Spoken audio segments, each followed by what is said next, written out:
ஸ்ரீ மகாகுரப்யோ நமஹ. ஹரிஹி ஓம். சதாசிவசமாரம்பாம் சங்கராச்சாரிய மத்யமாம் அஸ்மதாச்சாரிய பர்யந்தாம் வந்தே குரு பரம்பராம்.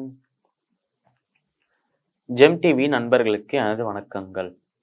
இன்றைய நாள் அனைவருக்கும் இனிய நாளாக அமைய எல்லாம் வல்ல இறைவனை வேண்டி இன்றைய மதமும் நம்மதமே நிகழ்ச்சிக்கு செல்வோம். இன்னைக்கு நம்ம ஆதித்ய ஹிருதய ஸ்தோத்திரத்திலிருந்து ஒரு ஸ்லோகத்தை அர்த்தத்தோட பார்த்துட்டு நேற்றைய தினத்தின் நீதி கதையின் தொடர்ச்சியை காணலாம். ஏனமா பத் சுகிருத்ரேஷு காந்தாரேஷு பயேஷு ச கீர்த்தயன் புருஷ கஷ்டின் ராவசீததி ராகவ. இந்த ஸ்லோகத்திற்குண்டான விளக்கம். ஏனமா பத் சுகிருத்ரேஷு காந்தாரேஷு பயேஷு ச, அதாவது நம்ம சூரியன் கிட்ட எந்தெந்த சூழ்நிலைகள்ல நம்ம எல்லாம் மன்னிப்பு கேட்கலாம், அதே நேரத்துல எந்தெந்த சூழ்நிலைகள்லாம் நம்ம உதவி கேட்கலாம் அப்படிங்கறத சொல்றாராம் நம்மளோட அகஸ்தியர் ராமர் கிட்ட. மன்னிப்பு கேட்கறதுக்காக எந்தெந்த சூழ்நிலைகள் சொல்றாரு அப்படின்னா, நம்ம ஏதாவது நம்மளையே தெரியாம ஏதாவது ஒரு தப்பு செஞ்சுட்டோம்னா, இந்த தப்பு அப்படின்னு தெரியாமலே அந்த தப்பை செஞ்சோம்னா அதுக்கு மன்னிப்பு கேட்கறதுக்காக சூரியன் கிட்டே வேண்டலாமா.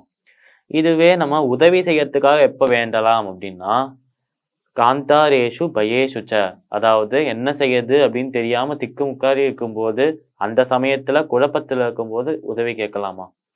அது மட்டும் அல்லாமல் எப்பயுமே ஒரு பயமா இருக்குமாம், எதை பார்த்தாலும் ஒரு பயமா இருக்கு அப்படிங்கிற சூழ்நிலையில நம்ம உதவி கேட்கலாமாம் சூரியன் கிட்ட.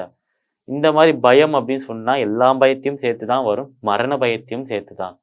அதனால எப்பெல்லாம் பயம் வர்றதோ, எப்பெல்லாம் குழப்பம் வர்றதோ, எப்பெல்லாம் ஒரு உடல் சோர்வு வர்றதோ, அப்பெல்லாம் உதவி கேட்டால் நிச்சயமாக உதவி செய்வாராம் நம்மளோட சூரியன். காந்தாரியேஷு பயேஷுச்ச கீர்த்தயன் புருஷ கஷ்டின் நாவசீததி ராகவ, அதாவது அவரோட கீர்த்தியையே அவரோட புகழையே பாடிட்டு இருந்தோம் அப்படின்னா நம்ம வாழ்க்கை முழுக்க நம்ம கூட இருந்து ஒரு சந்தோஷமான வாழ்க்கையை நம்மளுக்கு அளிப்பாராம் சூரிய தேவன். இந்த ஸ்லோகத்திற்குண்டான விளக்கம் இதுதான். இப்ப நம்ம நேற்றைய தினத்தின் நீதி கதையின் தொடர்ச்சியை காணலாம். நம்ம பார்வதி தேவி நம்ம சிவன் சொன்ன இந்த விஷயங்கள் எல்லாம் கேட்ட உடனேயே கோபப்படுறாளாம். அப்போ கோபத்துல நம்ம பார்வதி தேவி சொன்ன வரிகள் என்ன அப்படின்னா, இந்த மாதிரி அவன் இப்போ போறான் கீழே, அவனுக்கு தாய் தந்தை நம்ம தான், நம்ம குழந்தை அவன்னா அவனுக்கு தாய் தந்தை நம்ம தான். அதனால அவன் கிளை உடைந்து கீழே விழும்போது அம்மா அப்படின்னு சொல்லிட்டு விழுந்தானா நான் போய் அவனை காப்பாத்துறேன். இதுவே கிளை உடைந்து கீழே விழும்போது அப்பா அப்படின்னு கத்திட்டு விழுந்தானா நீங்க தான் காப்பாத்தணும் அப்படின்னு சொல்றானாம் பார்வதி. இந்த நிபந்தனையை கேட்ட உடனேயே புன்னகைக்கிறாராம் நம்மளோட ஈசன்.